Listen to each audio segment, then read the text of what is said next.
生命方向的。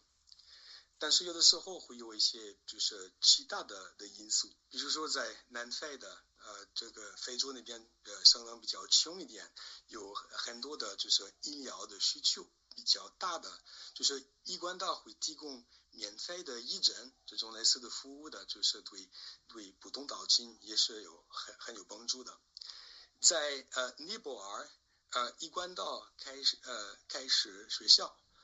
采用当地常规课程，所以这是有一种教育的服务在这个方面。当然，当地的新岛亲他们也出过岛，但是他们医管大也给他们一些可以说所谓的世俗化的服务的，就是纯粹的就是教育方面的帮助的。在欧美，很多人对亚洲精神传统是很感兴趣，除了精神追求之外，他们也在寻找一种身心平衡的，比如说他们对这个就是吃素很感兴趣，或者是学中医也很感兴趣。医管大的是佛堂里面也可以给他们提供这个方面的就是想法或者是帮助。这些身心灵活动非常具有吸引力，很容易成为接引家，就是求道的动力。这些都不是医管大独有的，但医管大做的特别系统化，有很高的效率在这个方面。吸引新的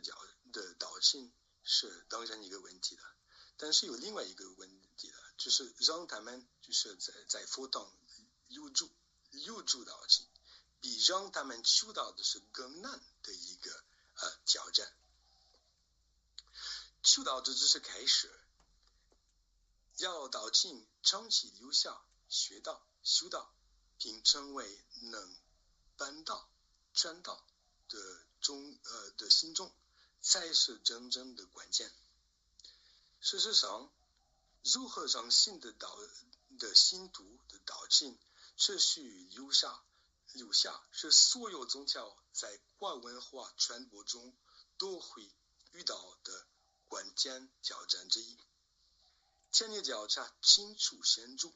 吸引一个人求道与让他长期参与佛堂的生活是两件完全不同的事情。在很多地方，不少新岛亲会慢慢放弃。面对这种几乎挑战一样的局面，医管大一直强调对新岛亲的培养。问题在于如何克服语言与文化差异呢？所以语言与文化差异的，就是这个我觉得医管大在这个方面是做的很成功的。第一就是医管大非常重视多语言的佛堂，这是在巴黎的是比如说很了不起。我在巴黎做田野调查的时候，在佛堂里面呢，他们同时用普通话、法文和泰语，因为有很多来自泰国的人在佛堂里面，就是这是一个例子。但是基本上我和我们的同事所做的研究当中，差不多每个地方都能看到差不多类似的情况。当然这个也很不容易的，因为需要培养双语的岛亲的，所以这个但是每次都是可以做得到的。也有有的时候也有当地语言的就是课程，一直都有当地语言的课程。所以有一个地方就是好像在一些美国的佛堂里面有一些纯粹用英文的就是课程这个是比较特殊的，我不觉得是很有代表性的。但是问题在于可能在这个会有教育简单化的风险，这是一个可能一种风险的。除了这个简单的语言方面的问题之外，也有不同文化对教学形式习惯是不同的。比如说在东亚有这种习惯讲述式的课程，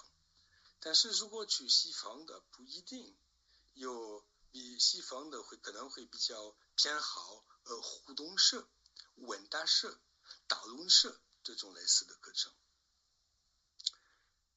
这个课程的样子也不是唯一的问题，有的时候有概念方面的问题，比如说孝道这个概念的，在就是中文的环境中是理所当然的，是大家都理解的一个概念。但是如果我们去欧洲、去美国呢，不一定，所以这个也需要做更多的解释。另一个需要克服的问题是，即使在同一个佛堂之内，信众的背景也可能非常多元，差异有的时候会很大的。我会给你们这个一个例子，这是我们在巴黎的佛堂的，我研究在巴黎的佛堂的。巴黎的佛堂里面有很多完全不一样的就是道亲的，我就是分了4类不同的道亲的。第一类是我教他们这个传道性道亲的，他们是你们都已经很了解的，是最投入最稳定的，就是完全接受一贯道的世界观的，也是学道修道办道的样子。但是他们不是唯一的，只是一类在法国的，有另外一类是双文化道亲的，他们都是亚裔，不一定是华裔，但是是亚裔，是在法国长大的道亲，他们经常是很虔诚的，但是他们有一个比较怎么说西方人的个人化的信仰，只是说他们不一定是那么热情的，就是去积极的，就是传道办道，就是信仰对他们来说是经常是一个个人的一个信仰的。所以这当然是一个问题，怎么可以从一个个人信仰传达一个办道的精神，这个是不容易的。还有另外一类道亲的，就是这个我教他们这个宗教追求者是不稳定的，在巴黎的佛堂里面的很多的是来自法国的，就是本地人，还有北非人，我们移民的人比较多的，这些人他们是来自不同的背景，他们就是尝试更换宗教团体，他们创造自己的就是精神道路，他们就是这个现象在欧洲是比较普遍的，他们在实施各种各样的宗教，他们可能昨天或者是之前他们是基督教，之后他们是了佛教，之后他们会到一贯道，或者是各种各样的就是不同的传统，他们创造自己的就是特别个人的一种就是宗教的路，就是对宗教他们保持批判性与探索性，就是不容易就是给他们就是上课因为他们也有很多自己的很特殊的想法的。就是第4类在这个法国的就是佛堂里面，是我叫他们这个跟随者，是因为他们的配偶或者是家人来佛堂，所以他们也会来的。有多半不主动的学道，他们不是特别主动的，他们参与，但是他们不会承担太多的责任。要让这4群人都留下并向前走，是极大的挑战。他们的兴趣，他们的追求，他们的动力，他们的就是接受亚洲宗教传统的能力都有所不同的。这个对当地的健全是真的是很大的挑战。现在我就是已经到我的就是结论，一贯道是高度全球化的宗教理论。一贯道展现宗教全球化的3项明显的特征。第一个特征是道场内的族群文化宗教组成高度多样化，这个我们基本上已经讨论了，就各种语言各种类似的人等等。第二个因素是或者第二个特征是宗教流动呈现多项非单项。这个我解释一下，过去主要是怎么说，看这个全球化是基本上是从台湾去海外，这是一个方向，所以我是说的就是过去的是单向，但是今天已经不这样的，有多项宗教流动。比如说，我记得我原来在香港做教教的时候，印象给我很深刻，有一个当时在佛堂里面有一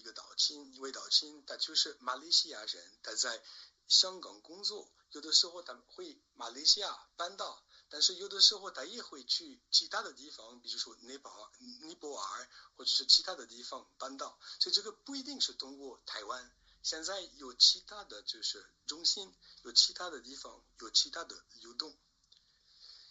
也有多国岛间形成就是交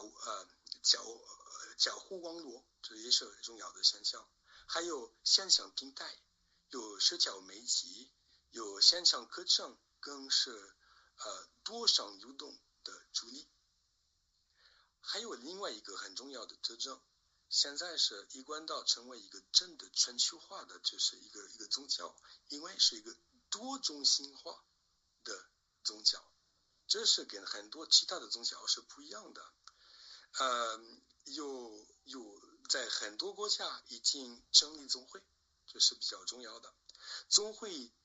具有自主性与区域影响力，就是每个宗会也是影响一个地方的。比如说在泰国也这个就是宗会那边的发展是特别的快。专属网络呈现多核心并存的新面貌，这是很重要。就是同时有多核心并存的，不只是一个中心，就是多核心。真的对研究社会，就是宗教全球化的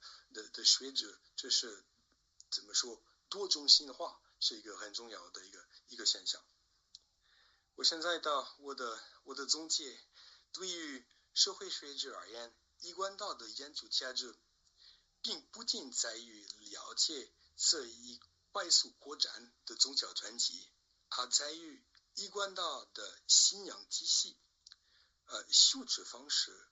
全球化策略，为当代宗教全球化提供具体代表性甚至独特的研究视角。谢谢大家的聆听，再次致上深深的感谢。好，我们今天真的是太感谢我们毕友赛教授来这边给我们精彩的演说，从学术的角度跟我们分享观察与洞见，让我们再以最热烈的掌声，我们谢谢毕友赛教授，谢谢。一贯道的全球化。好，感谢毕友赛教授为我们今天大会做出精彩的演说。也特别谢谢毕友赛教授多年来对一贯道的支持与肯定，期待下一次有更多深入交流的机会。接下来进行一贯道崇德学院研究成果发表，将崇德